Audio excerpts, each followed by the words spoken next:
So the power of joy. This for me goes hand in hand with the core of intelligence. How many of you really connect with the energy of joy?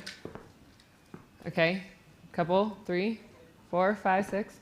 For me, and you guys, my assistant Kayla was Kayla Joy. Her middle name is Joy. Her email address was joy@Samantha Fe. And she was like, Joy! And I just never got it. As weird as that sounds, I was like, that's so cute. And I didn't really get it. And recently, as I was going through this period of, as I described it last night to the ambassadors, like, okay, so are you all aware of the dark night of the soul as well? That there's like this turnover that happens, the hero's journey, the dark night of the soul. We go through it, we come out a different person. There's an evolution that happens through the experience. For me, what I feel like these last few months has been is like this dark night of the soul for the entity that is my business. That as I birth this entity that is Samantha Fe International, that then is going through its own evolution. And since I am the mother of it, essentially, I am also, one, affecting it, but being affected by it. And so going through this dark night evolution of the soul of my business has been a whole nother thing that has in some times been really dark through the growth periods, knowing full well, fully conscious, knowing that the reason I was going through it was because those aspects of myself could not go to where I'm going. If I want to grow my impact in the way that I want to grow my impact, there are parts of me that just straight up cannot come. They just cannot come. And that has been what the last few months have been, is like purging, releasing. It has to come out. And I would love to say that it gets easier, but it doesn't. You just get more aware of knowing that it passes. So that makes it a little bit easier. But the power of joy. What is the number one thing in your life that brings you joy? Think about it. First thing that comes to mind. Doggy, children. Okay. Doggy, children. Anything that is not outside of you. What is it inside of you that brings you joy? What was that? Your breath. Beautiful. Singing. I'm right there with you. Laughter. Getting those tears rolling down your face, like can't pick yourself up, like, oh my God. That stuff. Yeah, hang out with that table back there. Those two, they'll get you going. Well, there's 3 there, but... You ever get into that like little giggle land, that giggle world where nobody else understands outside of it, but just you and that other person? Everyone's like, what is going on? Yeah, Jared over there. He's my cousin. We're 2 months apart. We go there. It's been a while. We're due. But the giggle sessions, like, God, it's so healthy. We have to have those giggle sessions with the people that make us laugh. Right? I feel like on any dating website or any sort of like dating service like that, what is like one of the number one things that women say that they want in a man? A sense of humor. It doesn't matter if they've got issues or like mommy issues or like whatever. It's like if they make me laugh and I'm having a great time with them, okay, that might work. And of course, moving on down, there might be some issues, whatever. But it's laughter, the things that bring you joy, we must incorporate. And so that's why you'll hear me in some of these meditations go, ha, ha, ha. Because fake amusement for me always leads to real amusement because I think it's so silly that I have to like, ha, ha, ha. It just happens. Just start giggling afterwards. I do that to encourage you to also laugh because when the energy gets really dense, the only thing that's going to break it up is an elevated frequency. It just cannot exist. You cannot be depressed and excited at the same time. Those frequencies, they don't combine. It's like oil and water.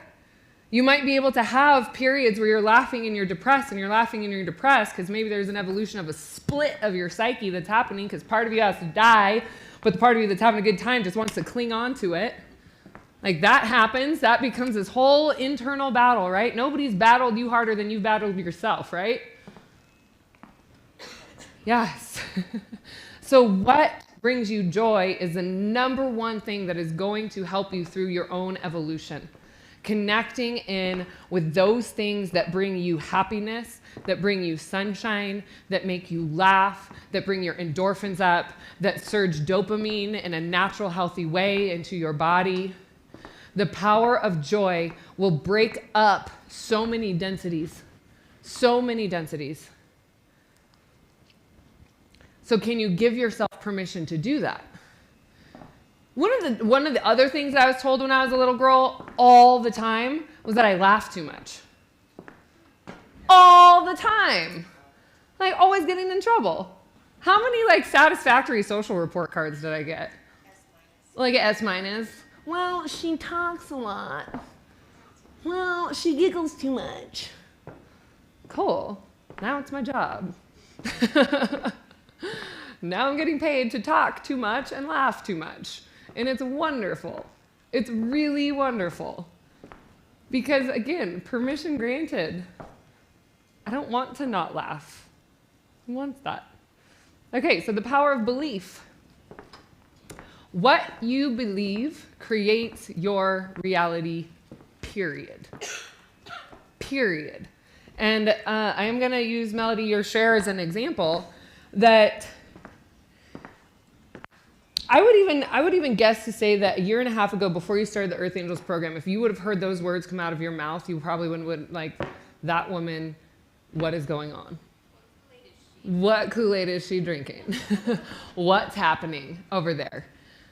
Because there's a cycle of belief that we commit ourselves to that doesn't allow us to see other things. Now, we can say that connecting in with the angel wings is as a heightened level of spiritual consciousness. We can say that connecting with them can bring you to a new development of your soul's consciousness with your human psyche on board. We can also say that seeing and hearing and communicating with angels is cuckoo and that we need to go to the loony bin. I'm not convinced everyone in a psych ward is crazy. I'm convinced the people that are putting them in it are the crazy ones. I really am. For me, schizophrenia has never been a matter of being crazy or hearing things that aren't there. To me, it's very true that they are in fact there, that they are in fact real, that those voices do in fact very much exist.